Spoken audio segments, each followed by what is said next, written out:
Welcome back to today's video. In the previous video, we talked about how to analyze the first 20 bars of Furore. In this mini-series, we are talking about how to translate Panofka vocal method into Vivaldi's Furore. And today we are going to focus more on this aria in Furore. This music is a da capo aria. And in the da capo aria, usually we will do improvisation. Today we are going to talk about the main principles of what we should look into with all the information, with all the books that we read, videos that we saw. And I'm going to share with you how I write one of the options for my cadenza at the very end of this da capo aria before the finale. In this video, we are going to cover 3 topics. The first one is the 4 main frameworks of writing a cadenza. Following that is the tools I use to draft improvisation options. And the last one is my demo of cadenza for Furore. I'm going to conclude about the 4 main framework of writing a cadenza. The first one is the 4th species of counterpoint with that idea of suspension and resolution. I used to read a book about the counterpoints, and there's a quote that I can remember clearly that dissonance is sweetness. I think I'm paraphrasing. So we want to have some clashing before we resolve because we want to create tension. Next is Baliano's cadential trio. In Baliano's book, he introduced words like passaggi, braces, tremolo, and etc. And something that I really captured is the cadenza trio.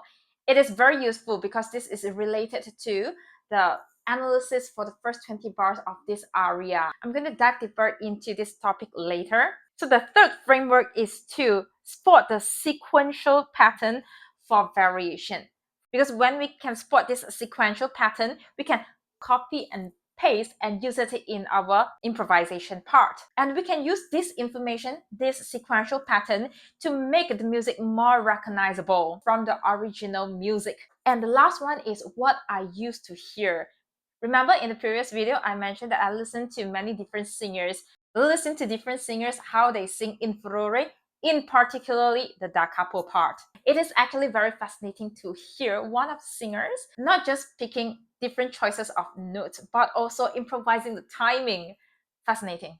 So in the previous video, we mentioned about analyzing the first 20 bars and then followed by analyzing the rest of the music. When we're doing the improvisation, this is the time to use back all the analysis that we did earlier. Let's look at the example, how we can apply the 4th species counterpoint, suspension and resolution idea. In suspension and resolution, it's about creating tension and resolution. So it not just happen in the big phrase, but also thinking in the appoggiatura way or acciaccatura way. So where I apply this tension and resolution is, for example, in bar 27 to Divinitus. One of the options I did was the original solfege is so la ti la so fa mi fa la do. If we apply the suspension and resolution, it becomes so la ti la so fa mi fa la do. All right, let's look at the second framework, which is Baliano's cadential trio. The cadential trio applies during the big cadence, the overall cadence, for example, 5-1, when you are going back to the tonic from the dominant. The first thing I did when I write the improvisation part for the da capo aria, I did check where is the overall 5-1 cadence. And that is the part that I circle and write a trio, cadential trio there.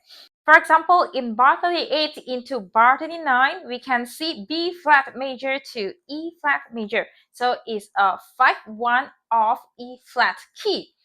And what we can do on the trio is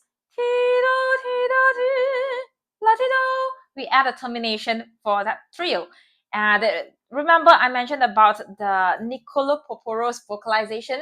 When I was doing the research about singing Baroque ornamentation, I also learned that we can do a acceleration baroque trill. For example, ah, ha, ha, ha. Next, I want to talk about sports sequential pattern for variation. What I mean by that is not just we want to see if he write the similar pattern. For example, in the first 20 bars, we can see the sequence, rhythmic sequence.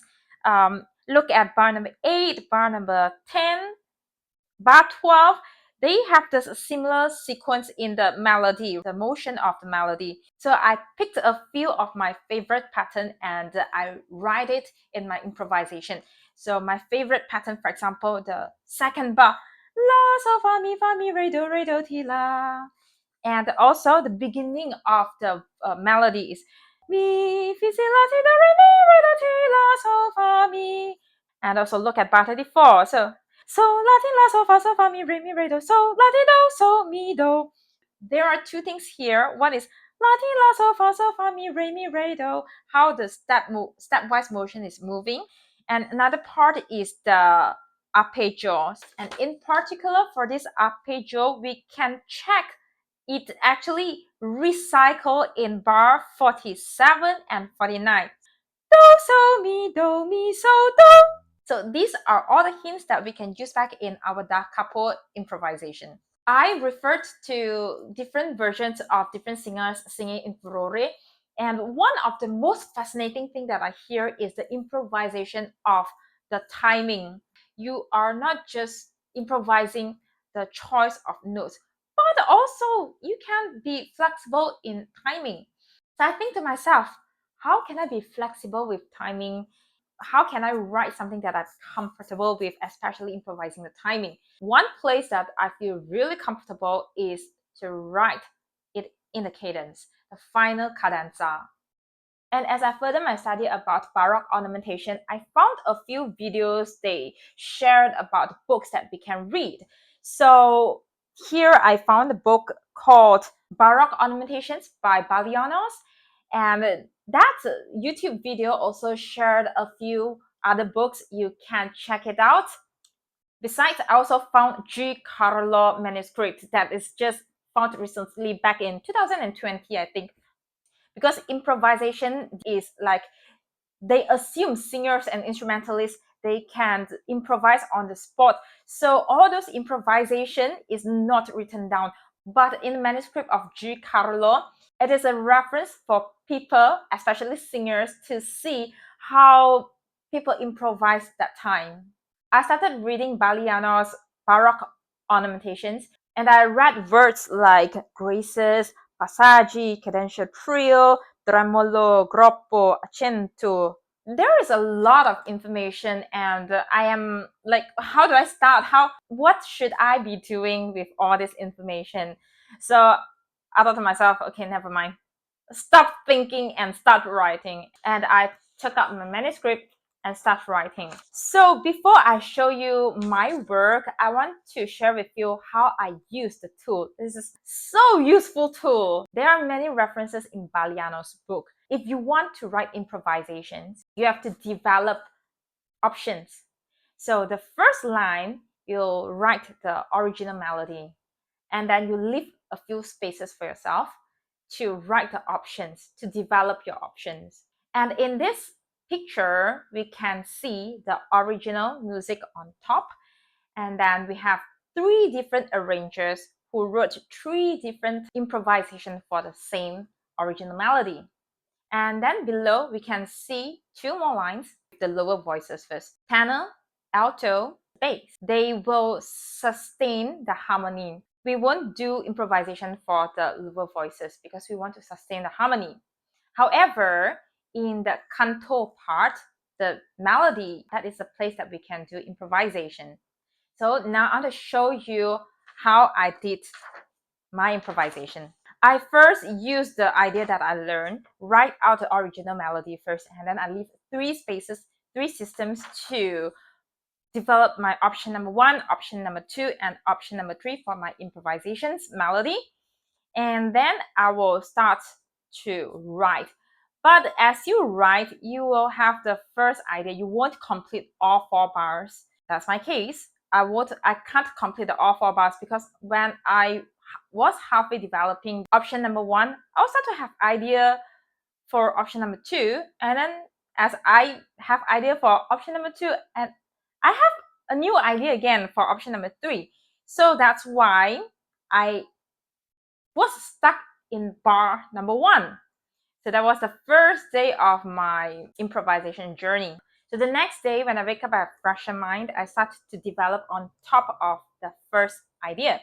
And here I want to show you from bar 46 until bar 49. In option 1, I wrote all the notes. But because the idea came really quick, there are so many possibilities. So in option 2, I started to just write down the numbers, which is the solfege that I'm very comfortable with, solfeggio. Then I started to have a lot of ideas in option number 2. The ideas come from the variation of rhythms and how you arrange the notes. And this process kept rolling. And then I started to have some gaps from this section 46 to 49 and connect to the other sections. So during the third day of improvisation, I have a clearer mind of how I want to sequence this music, because developing a pattern is very important for composition. Last time I used to have these thoughts that we have to have enough variations to show that we are very creative. But then it's not that case. You have to develop enough repetition, then only you can see the pattern of that music. So now I'm more comfortable to repeat the patterns for a few more times so that it's easier for us as a singer to have that memory to sing when we don't need the score. And so I write down all the numbers, the solfeggio, and then I will write at the side what bar I am singing, so which choice I'm going to use. So I have developed a lot of scattered choices, and then I write down the bar number to organize what I want to sing. It's kind of like a prioritize which one you want to use, which option you want to use. And then finally, I will write out the options that I picked. So here is the option that I picked. Now I want to share with you one of the most juiciest part of this mini series, how I write cadenza for Furore. I want to share this idea with you. I read somewhere that when we are writing improvisation for Baroque pieces, we are not just writing just because we want to follow the Baroque, rules. We also want to, based on the performer's background, knowledge, training, and their own creativity, to write this cadenza, these improvisations.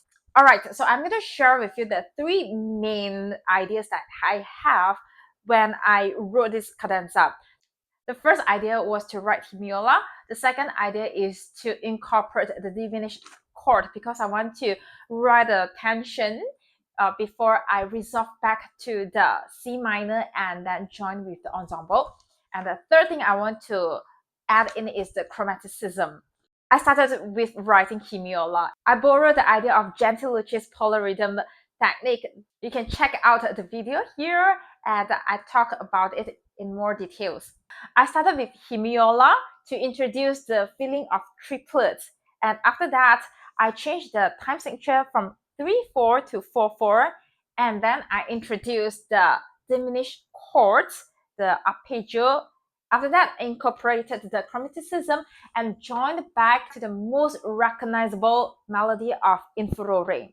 Now comes to the problem, how do I interpret this? So it is the time for me to use my conductor's perspective to incorporate this. I always think, how am I going to conduct if I'm going to sing this cadenza? So I remember there was one I saw a violinist play the solo part of the Bruch violin concerto, and the way he uses rubato has already impressed in my brain. And what I did was to first, I'm going to sing the hemiola part with rubato, holding the first note of the first bar and the second bar. And then I'm going to sing senza rubato and come back to the a tempo, come back to the strict tempo, so that I can apply my vocal agility part across 2 vocal register. So when I changed the time signature from 3/4 to 4/4, I used the suspension and resolution idea from the fourth species counterpoint.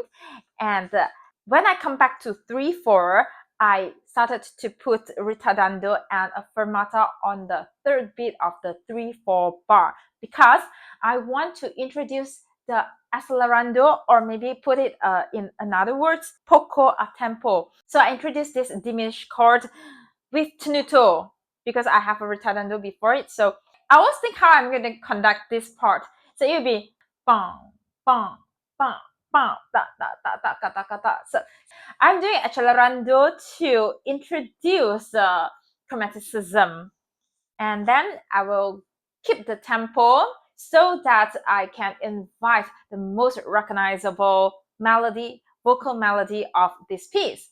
And the last two bars of my cadenza is going to join back with the ensemble in bar 69 and 70. The cadenza that I've written here is quite elaborated, and as I completed writing my cadenza, I further studied about Baroque ornamentation, and I found another resources written by Quant.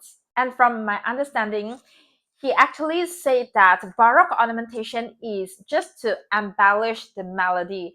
It's not about writing it's not extending the idea. So I think I am doing a bit of the extension, but I share with you anyways because this can be the first draft of my improvisation for the cadenza, one of the options.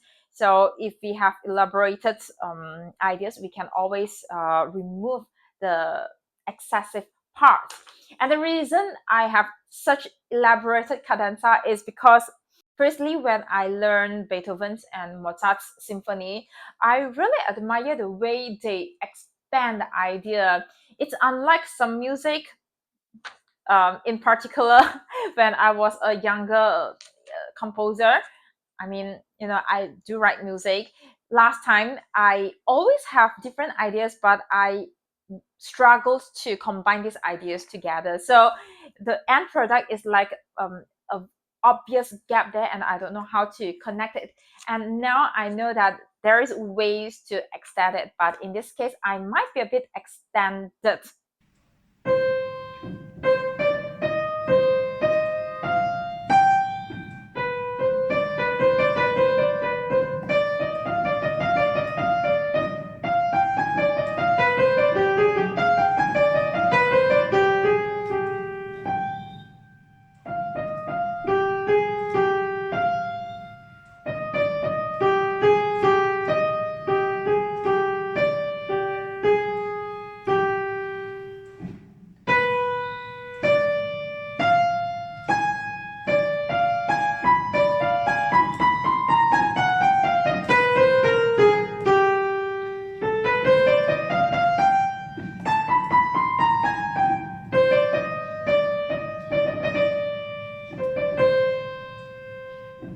Let's wrap up today's video. First, we talk about the 4 frameworks that we use to write cadenza. Next, we discuss about the tools that we use to write different options for the da capo part for our improvisation. Lastly is the demonstration of my cadenza. Here comes an end of our Panofka Vivaldi project, which is about how to translate Panofka method into aria.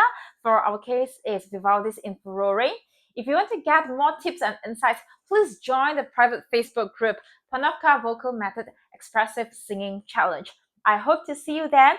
And before you go, remember to follow our Facebook and subscribe to our YouTube channel and give me a thumbs up and share with your friends if you know anyone who needs this information. See you!